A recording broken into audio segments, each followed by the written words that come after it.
রাগে একেবারে গদর গদর। আপনি যেসব কথা বলছেন তা যদি সত্যি হয় তাহলে কেলো তো ওই কলিযুগের অবদান। হাসি পাচ্ছে আপনার। তা নয়, আসলে কি জানেন, পেডিগ্রি। হ্যাঁ, আমার অফিসের বড়বাবু ছিলেন একজন সাউথ ইন্ডিয়ান, আচ্ছা ভারী সজ্জন মানুষ। আমার রিটায়ারের ঠিক আগে হঠাৎ উনি ট্রান্সফার আমার হাতে পেলেন।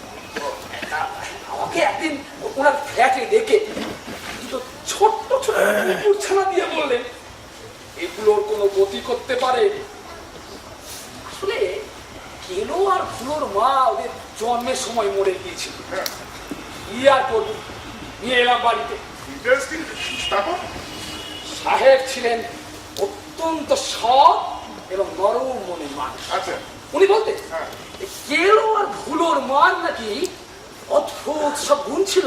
হ্যাঁ, মানে 4টে ভাষা ফলো করতে পারতো, বাংলা, হিন্দি, ইংরাজি, তেলেগু। হ্যাঁ, মানে বড় সাহেবের কাছে অনুমান শক্তির অনেক গল্প আমি শুনেছি। হ্যাঁ, সেই গুণগুলোর খানিকখানি আমি ওই কেলোর মধ্যে দেখতে পাই। আর ওই ফুলোর কি হল? ভুলো, হ্যাঁ আমার দুঃসম্পর্কের এক শালী নিয়ে গিয়েছিল পুষবে, ওই দাসপাড়ার ওদিকে থাকে। আচ্ছা আচ্ছা তারপর আর খোঁজ খবর করিনি। বিচার করলাম আপনার বৌদিও হঠাৎ একদিন চলে গেলে, সব কিরম উল্টো পাল্টা হয়ে গেল। কেলোটাকে আর আগের মতো যত্ন করতে পারতাম না। ফলে ঘর থেকে উঠোন থেকে রাস্তায় গিয়ে পড়লো।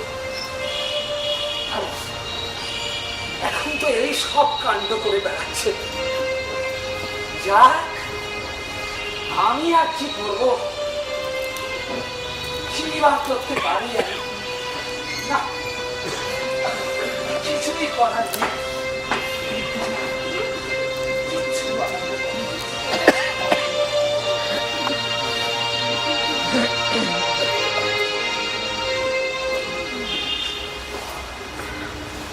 এই হচ্ছে কেলোর ইতিহাস।